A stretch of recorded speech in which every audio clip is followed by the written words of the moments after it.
السلام عليكم، ازيكم يا احلى متابعين؟ عاملين ايه النهارده؟ ان شاء الله هنعمل مع بعض الاطار الحلو ده بمناسبه العيد بطريقه سهله جدا وبسيطه. اول حاجه هجيب ورقه مقاس فرقي وهتنيها بالمنتظم بالشكل ده، وبعد كده بالمسطره هعمل خط مايل وهبدا اقص الجزء ده.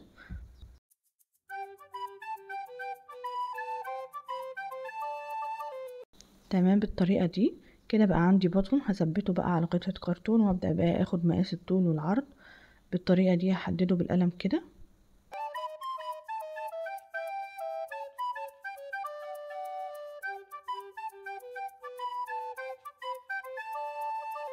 تمام بالطريقه دي هبدا بقى ان انا اقصه.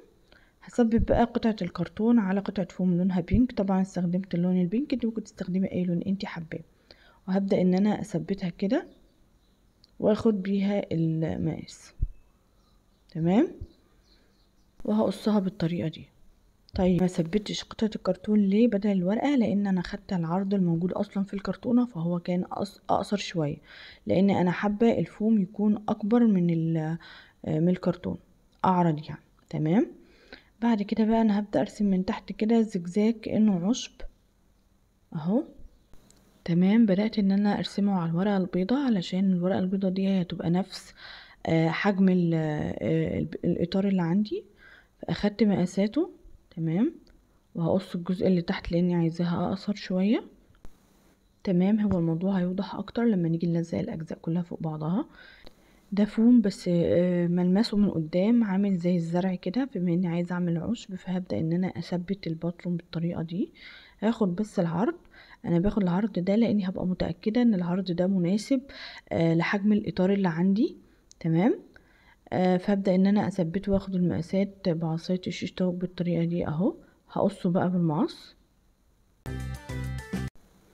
تمام، هبدا بقى اعمل زجزاج كده، بدل ما ارسمه على الورقة هيطلع مش مظبوط قوي، ممكن انا اعمل الزجزاج كده بالطريقة دي اهو. بصوا حجمه مناسب جدا لحجم البرواز اللي عندي. دي اول حاجة. تاني حاجة بقى هبدأ ان انا ارسم خروف.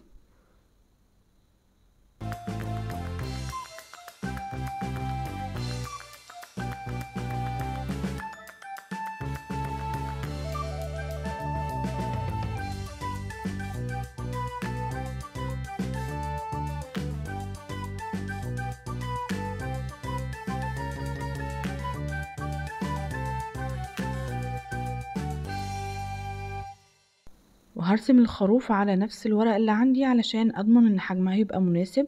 تمام، رسمت خروف بالطريقة دي. هبدأ بقى اثبت جزء جزء من اجزاء الخروف على ورقة. مثلا الجزء ده انا عايزة اعمله باللون الابيض فهثبته على فوم لونه ابيض، وهبدأ ان انا بعصاية الشيش طاووق كده واخرمه.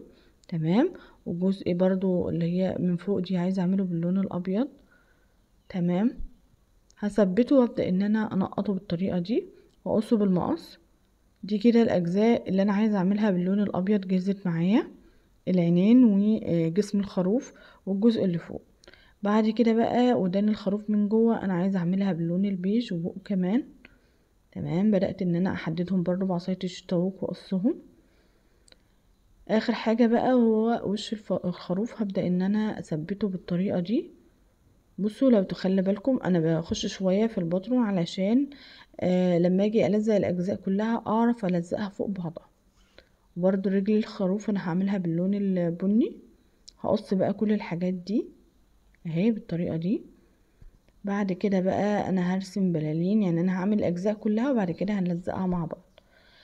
رسمت كده بلالين يعني بشوف عددهم العدد المناسب، هم 5 بلالين. تمام، وحجمهم يكون مناسب. هبدأ ثبت فوق كده باشكال الوان مختلفة، وهرسم كده حجم بالونة يكون مناسب. تمام، وهقصهم. طبعا مش هيبقوا مظبوطين قوي، فهبدأ ان انا اظبط بالونة بالونة كده واقصها بقى واظبطها. تمام،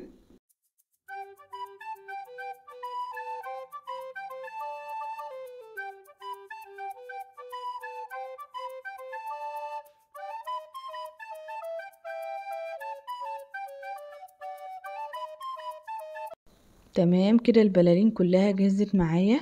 كلمة عيد مبارك بقى هتشافتها من على الكمبيوتر، ممكن تكتبوا كلمة عيد مبارك وهيطلع لكم كلمات كتير، تشوفوا الكلمة اللي انتوا حابينها. تمام. هبدأ ان انا امشي عليها بالقلم الاسود علشان تطبع معايا في الظهر واقدر ان انا اشوفها بسهولة. لان الكلمات ما ينفعش نحطها على الفوم وننفذها زي ما هي كده، لا لازم نحطها بالعكس. تمام. همشي بقى على الكلمة كلها.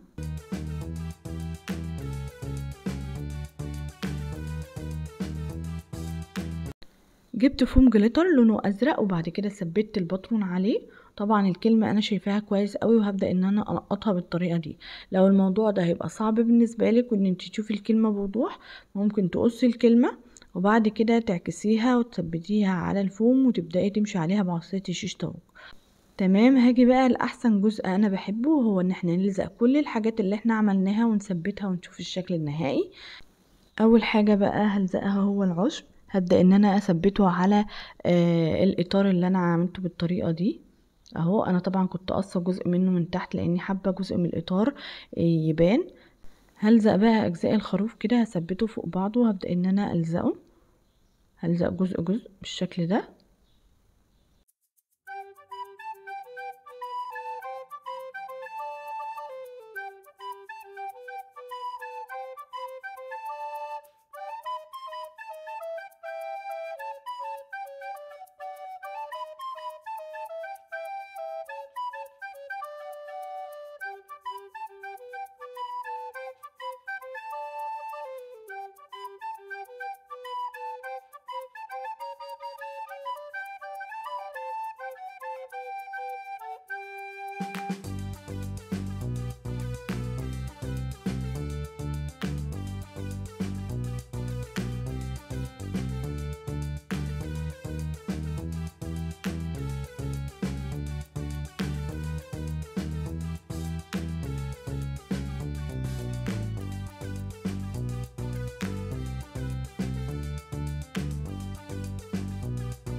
من تحت بقى عايزة اوضحه اكتر، فجبت فوم جليتر لونه اسود وهبدأ ان انا اثبته كده جزء صغير خالص على الرجل من تحت علشان يوضح معايا اكتر.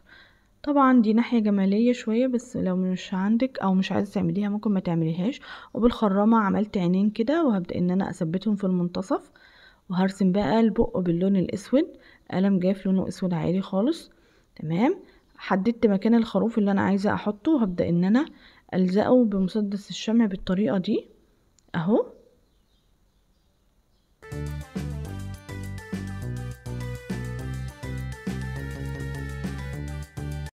نجيب بقى البلالين وهبدأ ان انا اثبتها بطريقة عشوائية كده، واحدة لفوق وواحدة لتحت اهو.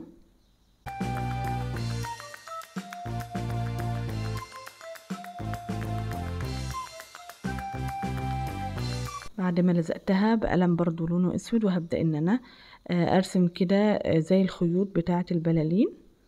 تمام. وهعمل فيونكة برضو بالقلم الاسود.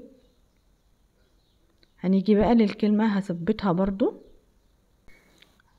هحدد كده مكانها وبعد كده هلزقها بمسدس الشمع.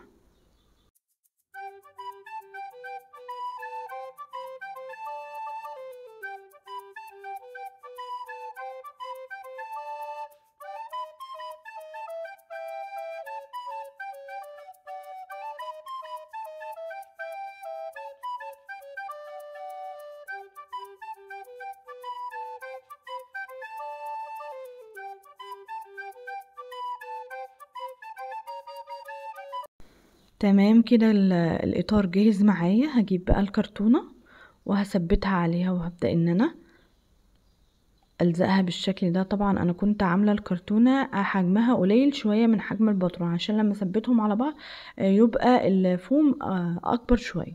خلاص. هاخد بقى حردة كده، دي حاجة بقى تجميلية في الاخر، حباها يبقى في حردة كده في الجوانب. وبعد كده بالقلم الاسود هنقطها زي ما يكون اكني خياطة كده يدوية. هبدأ ان انا بالقلم الاسود كده وهمشي عليها داير ما يدور.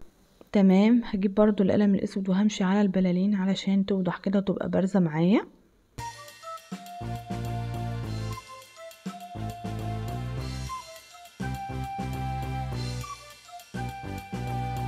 اخر حاجة قطعة صوف، وهبدأ ان انا اعملها بالشكل ده من تحت، اقفلها، وبعد كده هثبتها بقى، احدد مكانها بالظبط، وهجيب مسدس الشمع وهثبتها بالطريقة دي. تمام. وهلزقها برضو باللزقة علشان ما تفكش. وكده شكل الاطار يكون جاهز معايا. اتمنى لو فكرة النهاردة عجبتكم ما تنسوش تعملولي لايك وشير وسبسكرايب، واكتبولي رأيكم تحت في التعليقات. بس كده، مع السلامة.